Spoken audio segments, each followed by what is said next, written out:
इस कलिकाल में लोग वृंदावन धाम, केदारनाथ, बद्रीनाथ कहीं भी जाना चाहते हैं, ये बड़े सौभाग्य का विषय है। जाना चाहिए, क्योंकि भगवान के ये परम प्रिय मंगलमय स्थानों में जाने से हमारी अपवित्रता नष्ट होती है, हमारे हृदय में पवित्र ज्ञान होता है, भक्त और भगवान के प्रति श्रद्धा प्रकट होती है। जाना चाहिए, पर कैसे जाना चाहिए? बात यह है, हमारे को भगवद यात्रा करने पहले दिमाग में ये बात ध्यान रखनी चाहिए। कोई भी संसारिकता, जैसे पति पत्नी के संबंध है, गर्लफ्रेंड बॉयफ्रेंड, पिकनिक मनाना या इधर उधर इंद्रियों का दुलार करना, ये बात नहीं होगी। इससे घोर पाप की प्राप्ति होगी।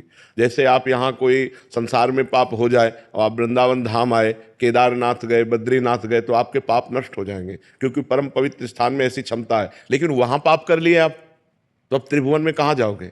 जहां आपको निष्पाप होने का स्थान भगवान ने बनाया है, यहां जब तप करोगे, व्रत उपवास करोगे, तो तुम्हारा मंगल होगा। तीर्थों में उपवास करना चाहिए, चाहे भले एक दिन उपवास करे, खान पान का संयम रखे और ब्रह्मचर्य से रहे। भले एक दिन रुको, 2 दिन रुको, लेकिन ब्रह्मचर्य से रुको। ये पिकनिक मनाने वाला माहौल कि चलो बड़े पहाड़ हैं, बड़ा दृश्य मनोरम है, हम चलकर अपनी काम भावनाओं को और विकास दें, ये विनाश का कार्य होगा, ये पवित्र कार्य नहीं होगा। पूर्व में गांव से जब कोई बद्रीनाथ केदारनाथ जाता था, तो वो बोलता था, तुम क्या समझते हो हम केदारनाथ हुआ है, क्या झूठ बोलेंगे?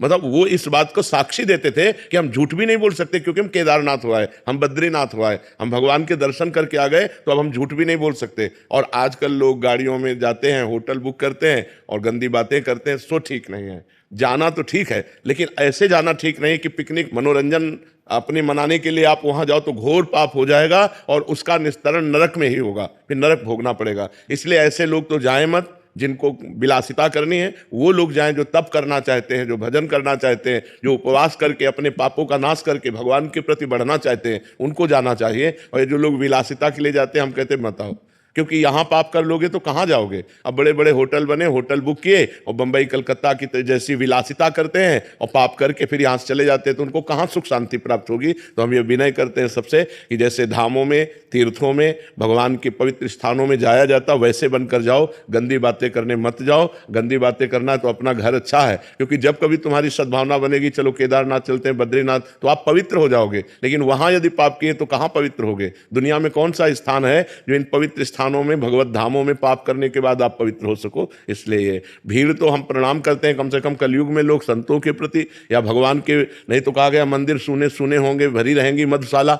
नहीं कहा गया कि कलयुग का प्रभाव ऐसा बढ़ेगा कि मंदिर में कोई जाएगा नहीं और शराब के ठेके में लाइन लगी रहेगी। तो आज तो कम से कम इतनी श्रद्धा है, हम ये देख रहे हैं, इतनी श्रद्धा है कि लोग भगवत धामों में, भगवत मंदिरों में जाते हैं, पर उनमें कुछ लोग ऐसे होते हैं जो अपवित्रता फैलाते हैं, जो गंदी बात करते हैं, वो ठीक नहीं है। मगर धामों में तो अवश्य जाना चाहिए। भगवान ने कृपा करके अपने धाम को, जैसे बद्रीनारायण विशाल भगवान विराजमान है, जैसे केदारनाथ भगवान, काशी विश्वनाथ, 12 ज्योतिर्लिंग पूरे, भगवत धाम अयोध्या, भगवत धाम वृंदावन, ये सब इसीलिए प्रकाशित हैं कि जीव से भूल हो जाए, पाप बन जाए, गलती बन जाए, तो इन धामों में, तीर्थों में आने मात्र से, उपवास नाम जप आदि करने मात्र से वो पूर्ण निष्पाप हो जाता है। महाराज जी, कुछ लोग आते हैं कि जो पुण्य कार्य करते हैं, यहाँ भंडारा आदि या शबील आदि लगा ली, जिससे महाराज जी फिर उसके बाद कब वहीं पड़े हैं पूरे नहीं, रास्ते में, ये परिक्रमा उनको मार्ग पाप में। लगता है, क्योंकि धाम में आकर आप पुण्य की भावना से अपवित्रता फैला रहे हो। ये जो दोना पत्तल खा पी के इधर उधर बोतलें फेंक देना है, ये अपवित्रता है।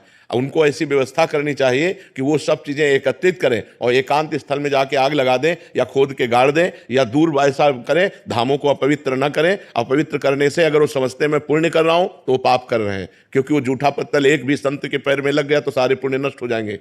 जो पवाया है और जो पाया है, दोनों को, पाने वालों को भी चाहिए और पवाने वालों को भी चाहिए कि वो इस बात का ध्यान रखें कि भगवत धामों को अपवित्र ना करें, भगवत धामों को गंदा ना करें। कि जहां मनाया मसाला खा के थूक दिया, जहां मनाया दोना और पानी की बोतल, ऐसे प्लास्टिक, वो भगवत धाम है, वो अपनी गाड़ी में रख लो और कहीं एकांत में जाकर उनको हटा दो, वो बात अलग है। लेकिन धामों को, तीर्थों को अपवित्र ना किया जाए। महाराज जी, हाँ, हम सेवा कार्य क्या करें धाम में जब आए, तो क्या कोई सेवा करनी चाहिए? सबसे पहली सेवा है कि आप धाम को गंदा मत करो, ना इंद्रियों की विलासिता के द्वारा और ना कोई बाहरी आचरण के द्वारा। और दूसरी सेवा यह है कि खूब नाम जप करो, धाम में आकर ग्रंथों का पाठ करो, एक दिन, कम से कम एक दिन उपवास करो और जिस तीर्थ में आए हो वहां तीर्थ की महिमा सुनो, उसके अनुसार वास करो, तो ये धाम की सेवा हो जाएगी, तुम्हारा मंगल हो जाएगा, तुम्हारा पवित्र हो जाएगा, जीवन तुम्हारा सुखमय हो जाएगा। नहीं तो लोग धाम में जाते, अब जैसे पाप की भावना है और आप जा रहे हो, तो हो सकता है आप दर्शन ही ना पाओ, तो अगर भाव से जाओगे तब तो मंगल होगा, अगर भाव से नहीं जाओगे तो इन्हीं धामों के जाने से आपका मंगल हो जाएगा। इसलिए आप अपनी धाम की सबसे बड़ी पवित्रता को यह है कि आपके द्वारा कोई अपवित्र आचरण, आपके द्वारा अपवित्र किया ना हो तो धाम की सेवा बन गई।